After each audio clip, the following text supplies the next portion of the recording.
Olá, estamos de volta e agora com uma maravilhosa que eu tenho o privilégio de chamar de amiga, Dona Tati Cidral, dona de um ateliê colaborativo na Palhoça, né? Empresária, uma mulher, né, diferenciada, uma mulher que trabalha com artesanato, que traz para a comunidade um outro conceito, né? No teu ateliê, um ateliê colaborativo. E eu queria que tu falasse um pouquinho da tua primeira experiência com artesanato, da onde que veio isso, né? A gente está aqui para contar histórias de artesanato. E assim, eu queria começar essa parte do programa com a tua história de artesanato. Primeiro eu vou agradecer, né? Muito lisonjeada. Muito lisonjeada e agradecer realmente a oportunidade de conversar. Porque contar a nossa história também é inspirar outras pessoas, né? Eu sempre fiz artesanato. Desde que nasceu? Desde que nasci. A mãe e o pai tinham um chavão que dizia que cabeça vazia, oficina do diabo. Ah, adoro. Todo mundo tinha naquela época, né? E a mãe e o pai sempre colocaram o crochê, o bordado na nossa mão, né? Junto com o esporte. Só que a vida vai levando a gente vai estudando, vai se formando, vai procurando uma universidade e a vida vai levando a gente para longe. Até porque o artesanato, até pouco tempo atrás, era tido como mão de obra de segunda linha, né? Era algo só para a gente desanuviar a cabeça. Terapia só, né? Terapia. E aí a vida foi levando, eu construí uma empresa junto com a minha mãe. Essa empresa tomou uma proporção enorme. Junto com essa proporção, estresse, inatividade física, obesidade, né? E eu fui procurar alguma coisa novamente no artesanato que me trouxesse essa paz que eu precisava ter naquele momento. E ganhei uma máquina de costura da avó do meu marido, que eu não conseguia costurar, máquina de pedal ainda, né? Linda. Da avó do teu marido. Da avó do meu marido. Estava jogada num canto, eu perguntei se ela me daria, ela me deu. Levei para casa, restaurei, porque é uma máquina de 1960, Uau. Alemã. Linda. Não consegui costurar, máquina de pedal, só que ali eu tomei a decisão que eu ia aprender a costurar. Comprei uma máquina e procurei uma aula particular. Ana Maria, que deve nos assistir, né? Obrigada, Ana Maria, ensinou a costurar. E eu fiz os 3 meses de aula com ela, mas eu já tinha na minha cabeça que eu queria fazer patchwork. Ah, tu já sabia do patchwork? Eu já conhecia porque eu sempre acompanhei, né? Eu achava aquilo maravilhoso, que era feito com tecido. Imaginava que aquilo deveria ser feito... Você lembra a tua primeira referência? Onde que você viu a primeira vez? Assim? Não Quem lembro. que despertou? Não lembro. Não? Não lembro porque a gente não tinha naquela época, e não é muito tempo atrás, a gente está falando de 6, 7 anos, eu costuro há muito pouco tempo. Né? Mas o Pinterest ainda não era uma referência. Era Orkut, Facebook, né? É aquele Flickr, né? Flickr. Era uma coisa que a gente ainda deixava um pouco à distância, né? E saí da aula particular e fui para a Escola Profissional de São José. Ah, que legal. Fui fazer PET, fiquei 2 anos na escola profissional.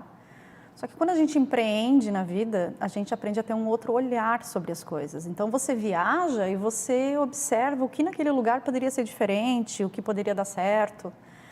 E eu acho que eu tive esse olhar para o artesanato, né? Então comecei a fazer aula em diversos locais e observar o que funcionava bem e o que não funcionava bem.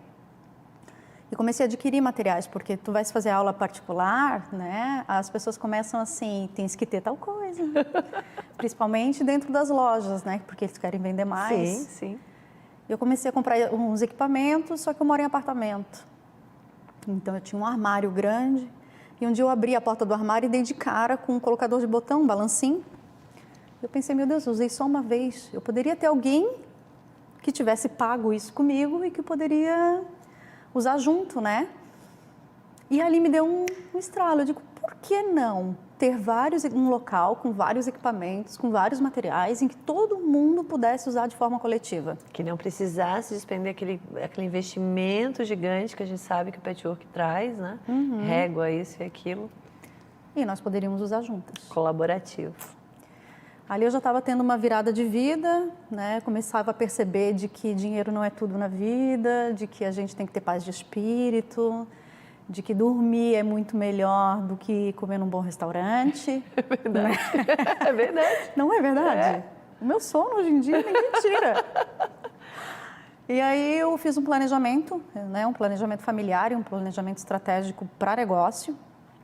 Comecei a guardar esse dinheiro, esse capital e vendi a minha empresa. Corajosa. Corajosa. Uma empresa que estava no auge. No auge. E eu disse, não quero mais, vamos vender. Vendi e saiu todo mundo, porque a família trabalhava nessa empresa. Então nós vendemos. E foi fácil esse desapego? Não, claro que não. Fiz muita terapia. É? Minha terapeuta deve estar ganhando bastante dinheiro comigo. Só que foi. E aí eu montei o estúdio, escolhi um local, de certa forma, estratégico também, para que a gente pudesse ter tudo aquilo que eu achava que deveria ter no local e que trouxesse para as minhas meninas e para os meninos, porque hoje nós temos meninos no estúdio, né? Que fosse uma coisa confortável, que fosse uma coisa que eles tivessem vontade de ficar. E eu acho que esse objetivo a gente atingiu, né? Quando você vê uma pessoa entrando, respirando e dizendo, cheguei no meu lugar feliz, tu acredita que tu atingiu o teu objetivo, o teu propósito, né? E essa é uma palavra bem legal, né? Propósito. Quando tu alinha os teus objetivos com o teu propósito, né? Mas é difícil também, porque ela virou uma palavra meio da moda, né? As pessoas às vezes confundem um pouco esse propósito, né? E eu vejo você com muita clareza nele, né? Desde que a gente conversou a primeira vez, assim, em todas nossas interações, né? Eu te vejo com muita clareza, assim. Você é muito... eu vejo assim que você tem visão, sabe, de longo prazo. Você não é só uma artesã. Você não veio para o artesanato só com pensamentos de uma artesã. Você veio com pensamentos de uma empreendedora. Mas não uma empreendedora só para ganhar dinheiro. Uma empreendedora para o meio, sabe? Com essa visão do colaborativo mesmo, do outro, né? Do reaproveitamento. Sabendo de outras coisas que talvez a gente, como artesã, na hora de comprar aquele monte de material, a gente nem pensa, né? Não. Isso é bem interessante porque quando as pessoas chegam no estúdio, elas não entendem o que é ser colaborativo, né? Tá, mas é um estúdio, eu vim fazer aula e ponto. Não, você não veio fazer aula, eu não vou te dar aula. Você não é a professora, eu digo, não, eu sou uma facilitadora. Legal. Né? Eu vou mediar o conhecimento. Então, claro, eu vou ensinar o que eu sei, mas você deve saber alguma coisa que eu não sei. Que legal. E que você vai poder passar para outra pessoa. Uma troca, né? E isso não vai me ofender, porque também é uma coisa bem de ego, de professor, né? Sim. Eu sou o professor que ensina, que sou eu. Do qual o artesanato tem muito, né? Tem. Muito evidente, muita flor da pele isso, né? E a gente não pode ser assim, mas no mundo que a gente está, a gente não pode mais ser assim, né? Eu tenho uma aluna que é bonequeira e eu não ensino boneca, eu ensino costura criativa, né? E quem quer fazer boneca, eu digo, Eliane, vem cá. Ai, que legal. Você quer fazer boneca a aula que vem? Eliane, tu podes ensinar na aula que vem boneca para ela? Posso. Ó, tu vai precisar disso, disso, disso. E elas trocam entre si, né? E quando tu vê isso acontecer na frente dos teus olhos, tu realmente acredita que aquilo deu certo. Legal. Né? E aí, como negócio, isso também é interessante, porque as pessoas acham que o artesanato, você só vai ganhar dinheiro ou vendendo material, ou produzindo peças, né? Ou ensinando os outros a vender. E a gente tem visto bastante golpezinho por aí, né? Vamos falar a verdade? Bastante golpezinho por aí. Vamos. E não é, né? Dizer para as pessoas que elas vão ganhar 3, 4 mil reais do dia para a noite com artesanato, isso é mentira. E desvendar isso também nas aulas é um desafio, né? Então, quando eu digo que nós somos colaborativos, é porque a gente colabora não só com o conhecimento, com o uso dos equipamentos, mas também colabora com a vivência de cada pessoa dentro do estúdio.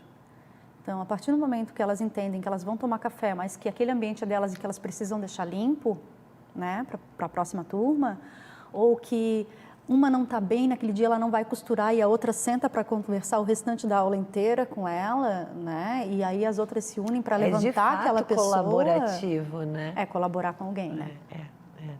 E isso eu acho que é muito a essência do artesanato, né? É muito a raiz do artesanato, né? Essa troca, né? Porque artesanato é isso, a mãe que passa para a filha, a avó que passa para a neta, né? É uma troca, né? É um De resgate. ensinamento, né? A mãe sempre não é professora, mas ela ensina para a filha, né? E isso Exatamente. vai se passando. A gente vai dar uma paradinha, vai faturar um pouquinho e a gente já volta, que eu quero fazer mais perguntas para essa mulher incrível.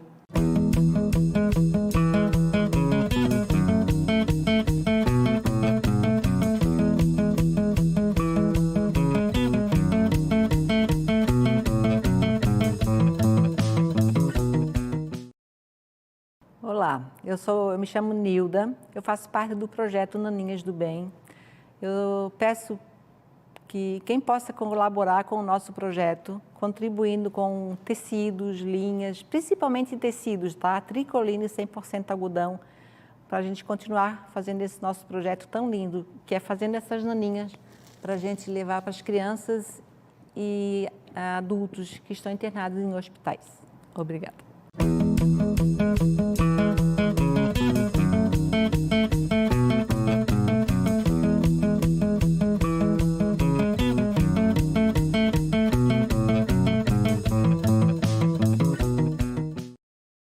Voltamos com a Tati e a gente estava falando sobre o ateliê, o quanto era importante, né, essa colaboração entre artesãs e tudo mais, né?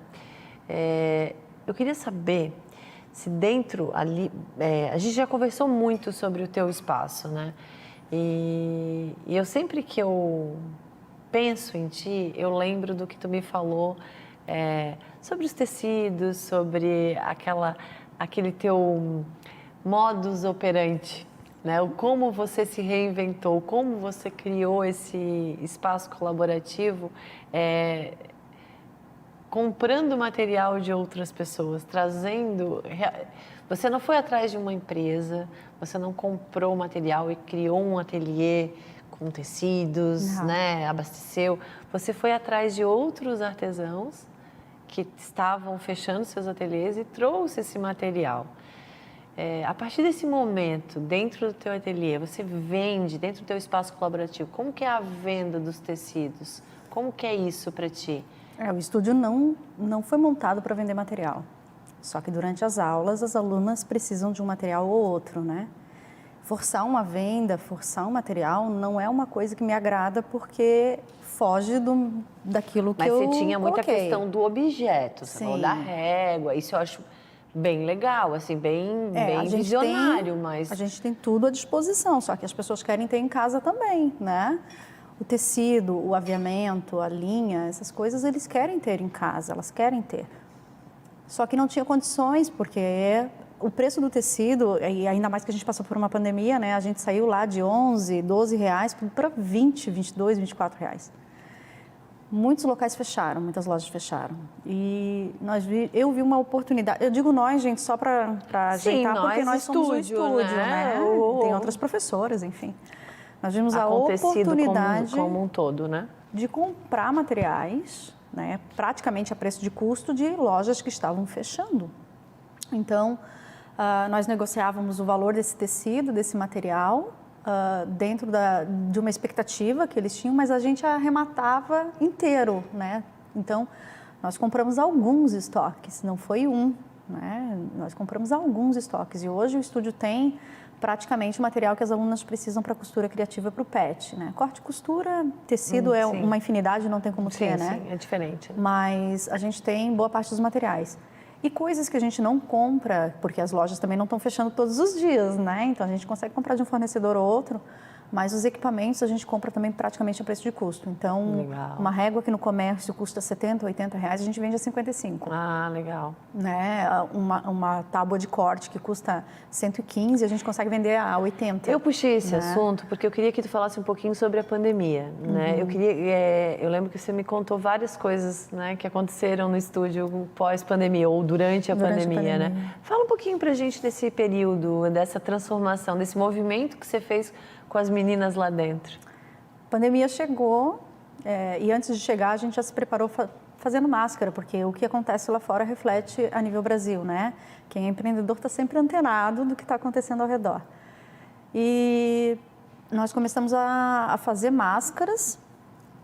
Na verdade, eu comecei a fazer máscara, vender as máscaras e transformar esse dinheiro em tecido do meu próprio estoque para doação. Legal. Porque eu precisava pagar o aluguel, e para pagar o aluguel eu precisava fazer dinheiro, e o meu tecido na prateleira era dinheiro. Sim. Meu marido disse que eu era uma louca. Eu estava trabalhando para vender tecido para os outros, para dar tecido para os outros. Eu disse, calma que vai dar tudo certo. Fiz algumas, olha, eu acho que umas 40, 50 encomendas nós saímos na CBN Diário. Quando nós saímos na mídia, as pessoas começaram a comprar da gente e aí eu organizei as artesãs por região. Então, quem era de São José atendia os clientes de São José, então eu já passava direto. Quem era de Santa Amaro, quem era de Biguaçu, e assim eu fui direcionando. Uma empresa ficou sabendo da gente, entrou em contato e encomendou, ao longo da pandemia, 22 mil máscaras. Gente, 22 mil máscaras! É muita máscara de pano, gente. E tudo numa cor só. E aí vai atrás de fornecedor para trazer tecido, para conseguir material e organizar as meninas, porque parte delas em casa, mas parte delas não tem máquina, não tem material. Então, trazer para o estúdio para produzir isso em larga escala. E nós produzimos, geramos renda para as pessoas que estavam ali ajudando, conseguimos pagar o aluguel do estúdio, manter o estúdio aberto, coisa que a maior parte não conseguiu, né? Fecharam os seus negócios durante a pandemia. Mas nós conseguimos manter até que pudéssemos novamente abrir com as aulas. Foi máscara pra caramba, né? É, né? 22 mil máscaras não é pouca coisa. Encerramos as máscaras corporativas, começaram as máscaras escolares, por causa do retorno das aulas no ano passado. Ai, que legal. E aí, esse ano, a gente... Não, máscara... Chega. Agora, não, cada uma que faça que é suas muito legal se você proporciona, né, que elas, quando elas vão para o teu estúdio, elas não precisam ter nada, elas bastam ela ir lá, além dela comprar um tecido bom, de qualidade, com preço um pouco melhor do que o comércio, ela também consegue comprar o material de trabalho, mas ela também consegue usar o material de vocês e até, quem sabe, ajudar vocês nessas empreitadas, né? Porque acredito que quem... Gera renda, né? Nós temos pessoas que entram por diversos objetivos. Então, tem aquela pessoa que entra porque ela quer aprender a costurar apenas, se divertir. Sim. Tem aquela pessoa que quer passar o tempo, saindo de uma depressão. Mas também tem as pessoas que querem mudar de vida, que querem uma segunda renda. E aí nós tentamos buscar essas pessoas, os objetivos dessas pessoas durante as aulas e fora das aulas.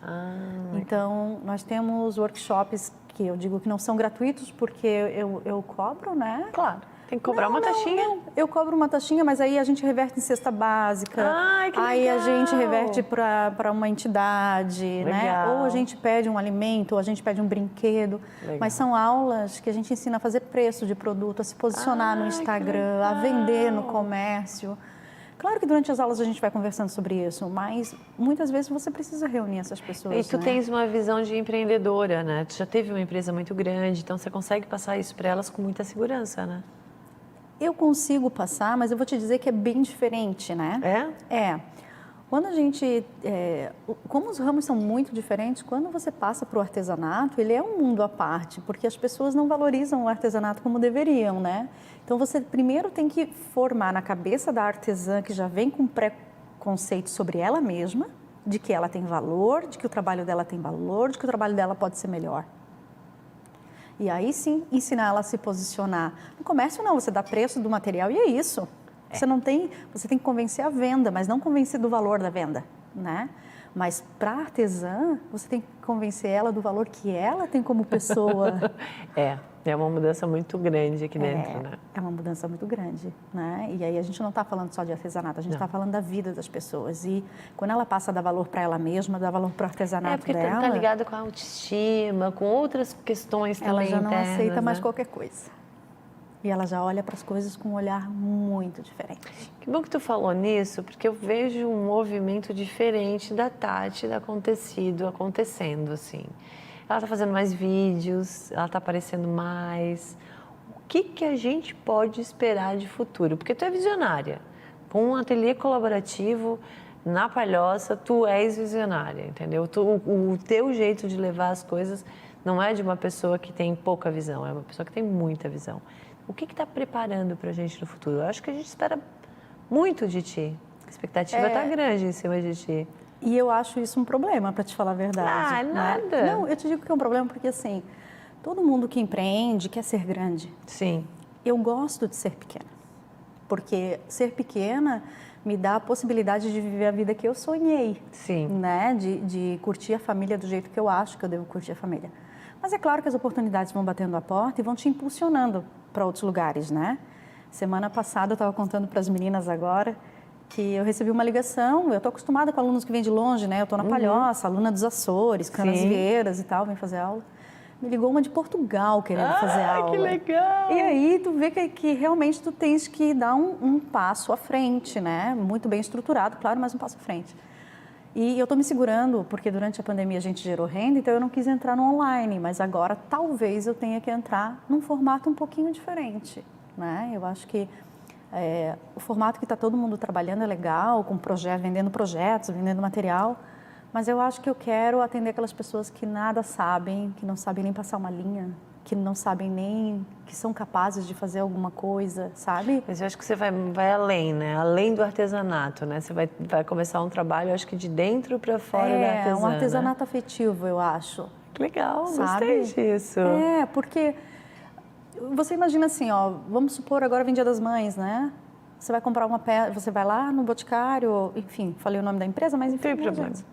Vai lá na loja e compra qualquer coisa. A gente está chegando num ponto que qualquer coisa não é mais legal. Não é, né? E assim, a gente precisa movimentar o nosso comércio local, né? As pessoas que trabalham com primeira, segunda renda, enfim. Mas é importante, né, que a gente valorize, né? Que a gente compre do pequeno, né? Que a gente compre as coisas feitas à mão, né? E como é diferente você receber alguma coisa que você sabe que alguém passou um totalmente. tempo trabalhando naquilo. Totalmente. Não é? Ai, que pena, nosso tempo acabou. Eu queria mais. Quem sabe na segunda temporada a gente vem com um quadro especial da Dona Tati. Quem sabe, né?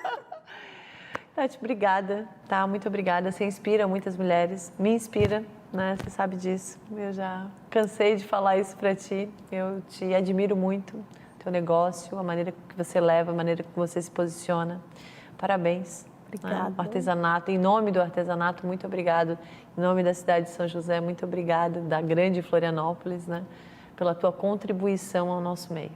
Eu é que agradeço, né, porque essa oportunidade que tu dá pra gente, artesã, é uma oportunidade que a gente não tem, geralmente, né?